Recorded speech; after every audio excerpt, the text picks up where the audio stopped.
Hello बच्चों, स्वागत है आपका लेखांकन विद्यापीठ के यूट्यूब चैनल पे, जहां पे आपको मिलने वाली है क्लास 9th और 10th की मैथ, साइंस, इंग्लिश, एसएसटी की सारी वीडियोस एक ही प्लेटफॉर्म पे। इस चैनल का मकसद है आपको हाईएस्ट से हाईएस्ट स्कोर करवाना आपके स्कूल एग्जाम्स में, आपके बोर्ड एग्जाम्स पे, ताकि आप अपने एग्जाम्स में बेटर से बेटर स्कोर कर सको। मेरा नाम है अतुल गर्ग और मैं पिछले 10 साल से क्लास 9th और 10th को मैथ्स पढ़ा रहा हूँ। मैं हूँ आपका मैथ्स का एजुकेटर और आज की क्लास में हम करेंगे pair of linear equations in two variables, class 10th का चैप्टर नंबर 3।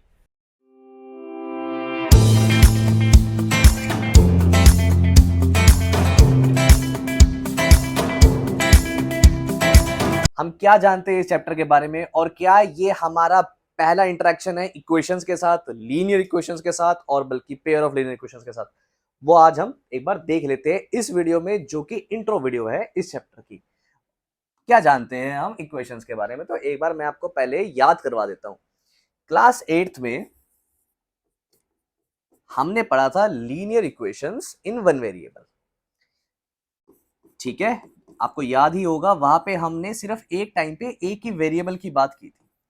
वहां से ये चीज बिल्टअप होना शुरू हुई जब हमने क्लास 9th में ये पढ़ा कि हम इसी लीनियर इक्वेशन में दो वेरिएबल ही डाल सकते हैं। और वहां पे मैंने ये बोला कि हमारे चैप्टर का नाम है linear equations in two variables. जब मुझे बोला गया कि मेरी इक्वेशन का एक ही वेरिएबल है, तब मेरा सॉल्यूशन भी एक ही निकल रहा था। लेकिन जब मुझे बोला गया कि सर मेरी इक्वेशन में दो वेरिएबल है, तो मैंने बोला कि फिर तो मेरे मैनी सॉल्यूशंस निकलेंगे, बहुत सारे सॉल्यूशंस निकलेंगे। अब हमारी इस वीडियो में, आज की इस क्लास में जो हम समझने वाले हैं वो है class 10th boards class 10th का chapter number 3, pair of linear equations in two variables. क्या फर्क है इसमें और क्लास 9th वाले चैप्टर में? यहां पे आपके पास एक पेयर है, जोड़ा है। ठीक है, यहां पे हम दो इक्वेशंस को एक साथ पढ़ेंगे। सर दो इक्वेशंस को एक साथ पढ़ने का मतलब क्या है? आखिर हम क्यों दो इक्वेशंस को एक साथ पढ़ रहे हैं? हम दो इक्वेशंस को एक साथ इसलिए पढ़ रहे हैं कि दोनों के सॉल्यूशंस आपस में एक दूसरे के साथ कैसे इंटरेक्ट करते हैं। ठीक है, और ये हमें रियल लाइफ में कहां पे काम आ सकते हैं। ठीक है, चलो अब आगे समझते हैं इस चैप्टर को, जहां पे अब हम समझेंगे कि देख लेते हैं एक बार क्या लिखा हुआ है यहां पे हमारे पास। यह हमारे पास है, in earlier classes we have studied about linear equations to represent the situations as linear equations, their solution and their graphs। पिछली क्लासेस में हम सॉल्यूशंस और ग्राफ्स को देख चुके हैं। खासकर क्लास 9th में वहां पे भी आपने एक बार देखा था कि हमारे ग्राफ्स कैसे बनते हैं। ठीक है, याद होगा आपको, हम क्या करते थे, हम एक सॉल्यूशन टेबल बनाते थे, याद है? एक ऐसे टेबल बनाते थे और फिर उसकी वैल्यूज निकालते थे एक्स और वाई करके, राइट? या भी हमें वही काम करना है, लेकिन उससे थोड़ा सा ज्यादा भी करना है हमें इस चैप्टर में। ठीक है, आगे चलते हैं। नेक्स्ट जो मुझे पता है वो क्या पता है, their solution and their graphs। in this chapter we will study about pair of linear equations। हम क्या पढ़ने वाले हैं? पेयर ऑफ इक्वेशंस के बारे में, पेयर ऑफ लीनियर इक्वेशंस के बारे में, और अलग अलग तरीके क्या है उनको सॉल्व करने के। बेसिकली दो तरीके हैं इस चैप्टर के अंदर जो हम पढ़ने वाले हैं। एक तरीका होता है एल्जेब्रिक मेथड, दूसरा तरीका होता है ग्राफिकल मेथड। अब एल्जेब्रिक मेथड के अंदर कौन से दो तरीके आते हैं? वैसे तो तीन तरीके आते थे, पर एक तरीका आपके सिलेबस से कट चुका है, तो अब दो तरीके बचे हैं। तो एल्जेब्रिक मेथड के अंदर भी दो तरीके हैं जो इस चैप्टर में पढ़ने वाले हैं। ये जो तीन मेथड्स है जो हम इस चैप्टर के अंदर पढ़ेंगे, ये इस चैप्टर की बैकबोन है। मतलब एक क्वेश्चन तो कंफर्म आएगा ही आएगा आपके बोर्ड्स एग्जाम में। ठीक है, आगे चलते हैं। खैर, अभी हम इस इंट्रो वीडियो में ये देखेंगे कि इस चैप्टर में हम क्या पढ़ने वाले हैं। ठीक है, और ध्यान से देखना, मैं चैप्टर को हमेशा इंट्रो से शुरू करता हूं एज यूजुअल। आपको पता ही है, आपने मेरी बाकी वीडियोस भी देखी होगी इस चैनल के ऊपर, और अगर अब तक आपने इस चैनल को सब्सक्राइब नहीं किया तो सब्सक्राइब कर लीजिए। यस, तो टॉपिक्स क्या क्या पढ़ने वाले हैं एक बार हम देख लेते हैं यहाँ पे। तो पहला है मेरा टॉपिक है pair of linear equations two variables. आखिर एक्चुअल में होती क्या है? इस टॉपिक के अंदर हम ये समझेंगे,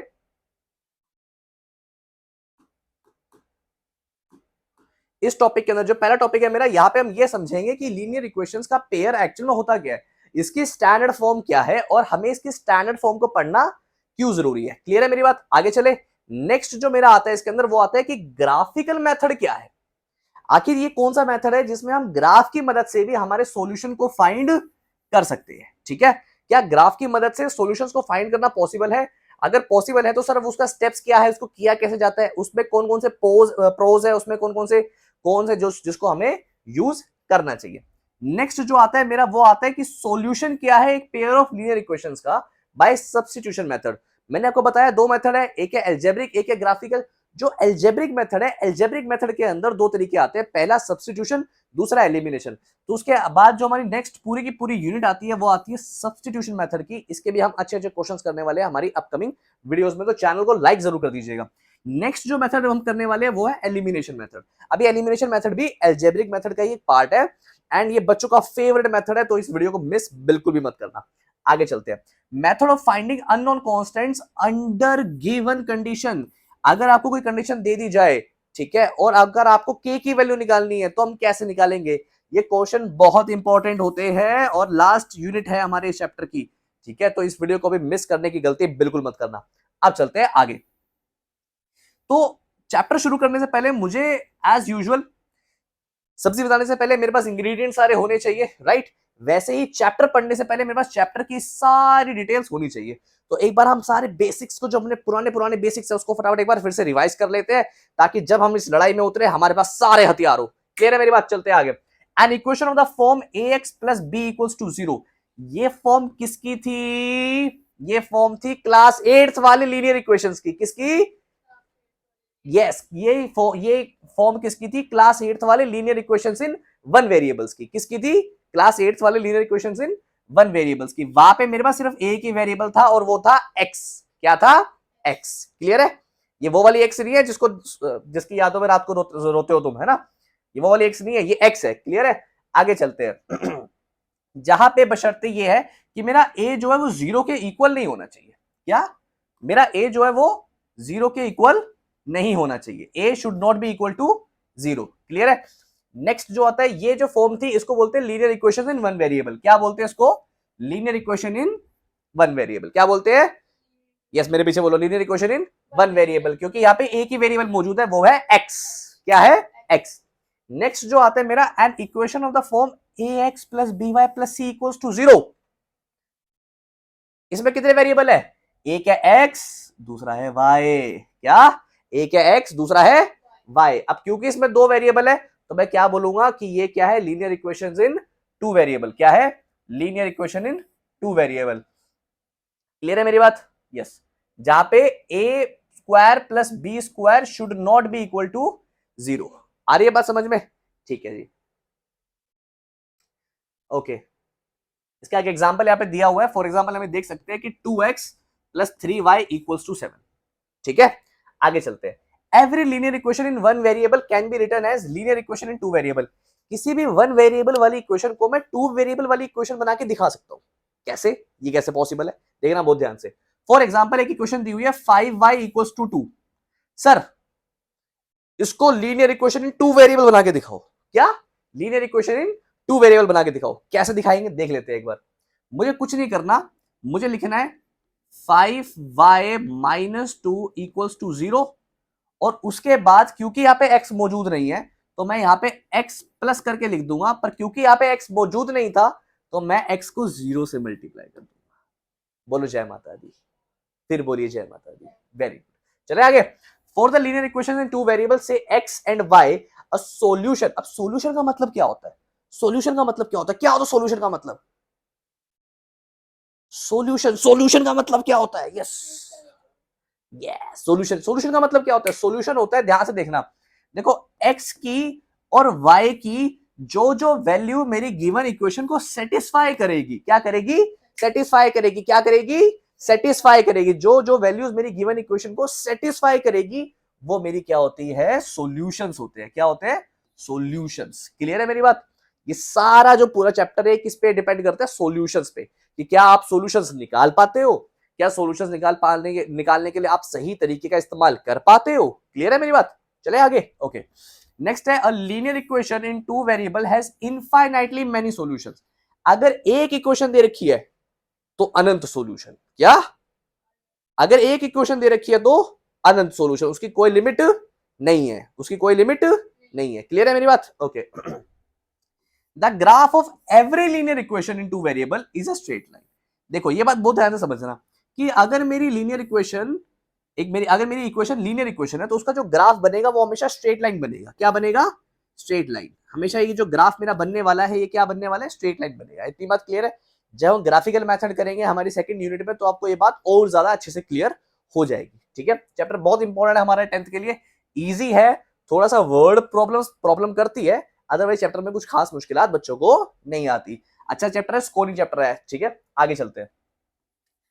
एक्स अगर अगर ध्यान से समझना, अगर एक्स मेरा 0 है, मैं हमेशा बोलता हूं एक्स 0 है तो वाई एक्सिस पे होगा क्या, यस अगर एक्स 0 है तो वाई एक्सिस पे होगा, अगर एक्स 0 है तो वाई एक्सिस पे होगा। इतनी बात क्लियर है। अगर एक्स 0 है तो वाई एक्सिस पे होगा, और अगर वाई 0 है तो एक्स एक्सिस पे होगा क्या, तो एक्स एक्सिस पे होगा। यस अगर एक्स 0 है तो वाई एक्सिस पे होगा, और वाई 0 है तो एक्स एक्सिस पे होगा। क्लियर है, आगे बात समझ में, वेरी गुड, बहुत बढ़िया। नाउ यहां पे क्या दे रखा है, अगर किसी ने बोला कि सर x की वैल्यू है a, क्या x की वैल्यू है a, तो इसका ग्राफ बनाओ, इसका ग्राफ बनेगा पैरेलल टू y एक्सिस। क्या बनेगा, y एक्सिस के पैरेलल। क्या मतलब, ये होती है मेरी y एक्सिस, y एक्सिस के पैरेलल बनेगी मेरी लाइन, जिस लाइन का नाम होगा x इक्वल्स टू a। बोलो जय माता दी। क्लियर है, x इक्वल्स टू a होगा y एक्सिस के पैरेलल, और y इक्वल्स टू a होगा x एक्सिस के पैरेलल। ऐसी और भी कमाल की वीडियोस आने वाली है चैनल पे, तो चैनल को फटाफट लाइक कर दो, सब्सक्राइब कर दो, महाकाल की जय। आगे चलते हैं। नेक्स्ट है मेरा every point on the graph of a linear equation. याद है वीडियो, ये देखिए वीडियो, ये बड़ी वायरल हुई थी, महाकाल की जय, महाकाल की जय। चले, यस लाइक सब्सक्राइब ठोक दो, महाकाल की जय, महाकाल। इधर देखो, every point on the graph of a linear equation in two variable is a solution of the linear equation. Moreover, every solution of the linear equations is a point on the graph of the linear equation. क्या बोल रखा है every point on the graph of a linear equation, her point जो graph के ऊपर होगा linear equation के वो सॉल्यूशन होगा। क्लियर है, and every solution of the linear equation is a point on the graph of, yes कि जो भी हमारा सॉल्यूशन आता है हमारी गिवन लीनियर इक्वेशन का, वो क्या होगा, वो ग्राफ के ऊपर आएगा। ठीक है, ये जो जो पॉइंट मेरे नजर आ रहे हैं, जहां जहां मैं सर्कल करूंगा ग्राफ में, ग्राफिकल मेथड में हम इसको और डिटेल में समझेंगे जब मैं आपको पढ़ाऊंगा ये, लेकिन जहां जहां भी जो जो पॉइंट मेरे आ रहे हैं वो सब मेरे सॉल्यूशंस है। क्या है, वो सब मेरे सॉल्यूशंस है। क्या है, वो सब मेरे सॉल्यूशंस है। आगे बात समझ में, ठीक है, यस। इसी के साथ इंट्रोडक्शन मेरा समाप्त होता है चैप्टर का। ये चैप्टर इंपॉर्टेंट बहुत है, ठीक है, और ये चैप्टर ज्यादा मुश्किलात तो नहीं पैदा करता बच्चों के लिए, लेकिन यस डेफिनेटली हमारे को कॉन्फिडेंस देता है फर्स्ट टर्म में कि हम एक अच्छा स्कोर कर पाए। 10th बोर्ड्स के लिए चैप्टर बहुत ज्यादा इंपॉर्टेंट होने वाला है, और हमारी इस चैप्टर से रिलेटेड वीडियोस इस चैनल पे आती रहेंगी। तब तक के लिए आप इस चैनल को सब्सक्राइब कर दीजिए, लाइक कर दीजिए, अपने दोस्तों को शेयर कर दीजिए, और मिलते हैं आपसे अगली वीडियो में।